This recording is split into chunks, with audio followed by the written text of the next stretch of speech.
Good morning, Swartz Creek. I'm Audrey. And I'm Kelsey, and welcome to ITC. Please rise for the Pledge of Allegiance. I pledge allegiance to the flag of the United States of America and to the republic for which it stands, one nation, under God, indivisible, with liberty and justice for all. Today's lunch is pizza, wraps, pasta bowl with marinara or Alfredo sauce, and True Move fat-free milk. Tomorrow is Veterans Day, and we thought it would be cool to have all the students wear camo in honor of the veterans. So tomorrow, show some spirit. Show off your camo in honor of all who have served and are serving. The leadership class is celebrating National Vanilla Cupcake Day today. Did you get yours? The class handed out dozens of cupcakes this morning. Enjoy and pay it forward today. Reminder, teachers, the Peers Who Care Thanks for Giving drive has started and ends on Friday, November 20th. Be sure to talk to your classes about participating.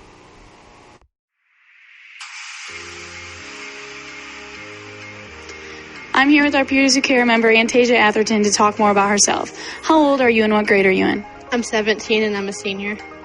What are your hobbies? I like to listen to music, play tennis, and there's a lot more. And what is your favorite color? Green. What would you like to do once you're out of high school? I'd like to go to college and study film. And what does Peers Who Care do for the school? It helps out others, and if they ever need anyone to talk to, they could just come to us. And what made you want to be in Peers Who Care? I want to help out others, and I care for others. So if you're in Peers Who Care, do you really care? Yes, I do. Good.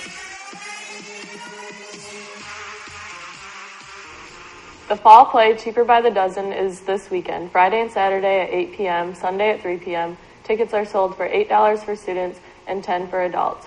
You'll save $2 on each ticket if you buy them in advance.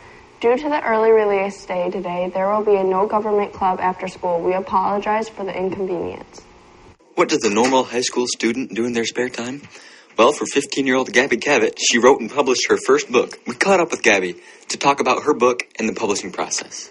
It was the summer between my 6th and 7th grade year, and I started writing short stories because I was bored pretty much. When Gabby first started writing the book, she didn't have any intentions of getting it published. Honestly, my first intention for the short stories I was writing wasn't to get any of them published. It was, I don't know, I was just writing them for fun, and then after I finished it, I was like, well, I put a lot of work into it, so I might as well just see if I can get it published, and if I can, great. And that's kind of when I started looking into it more. Gabby plans to work on more books in the future. The series I'm working on right now is actually a trilogy, so there will be at least 2 more, and then I'm also planning a series for the future. We also had the chance to meet up with Gabby's mom to talk about the experience.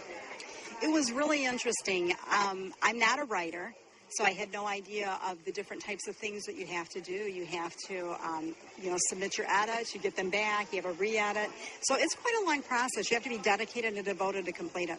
We also had the opportunity to talk with Kellen Brandon, founder of Brandon Publishing.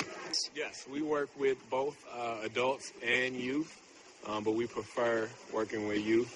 They're a little less of a hassle, more moldable, and equipped to listen and get the entire experience. So Kellen said he sees a lot of potential in the young authors he works with.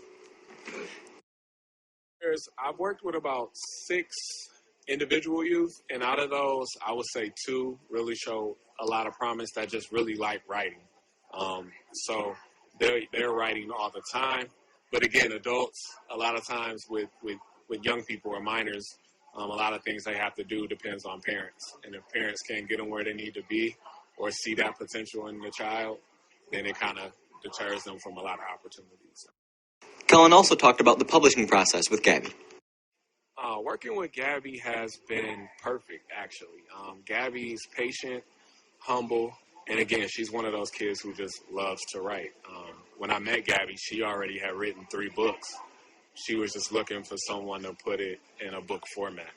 And so she listens. Any suggestions I give her, she takes them in and considers them at least, So working with Gabby has been a wonderful experience. Thank you. Congratulations, Gabby. We're looking forward to seeing more of your books in the future. The second day of basketball tryouts are today from 2:30 to 5:30 in the high school gym. You must have a tryout card on file to play. Attention seniors, if you have not yet picked up your senior t-shirts that were ordered, please do so by this Friday, November 13th. See Ms. Robinson in the Media Center, and any t-shirts left over will be sold on a first-come, first-served basis on that date. Here's a video about a new class called Principles of Engineering.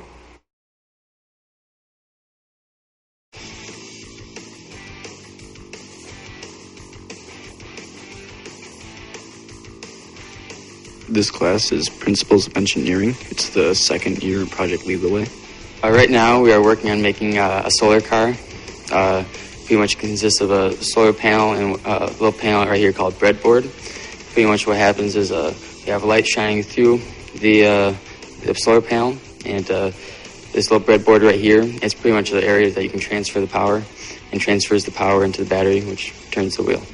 This class is very hands-on, so if you like doing stuff and building stuff, you should definitely take this class. It's very enjoyable class. You're doing lots of projects, working with groups. It's a lot different than just sitting around class. You're not just doing book work.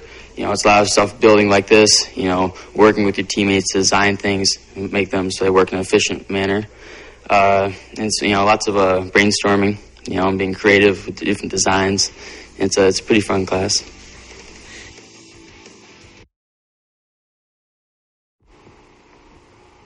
That's all for today. Have a good rest of your day, Swartz Creek.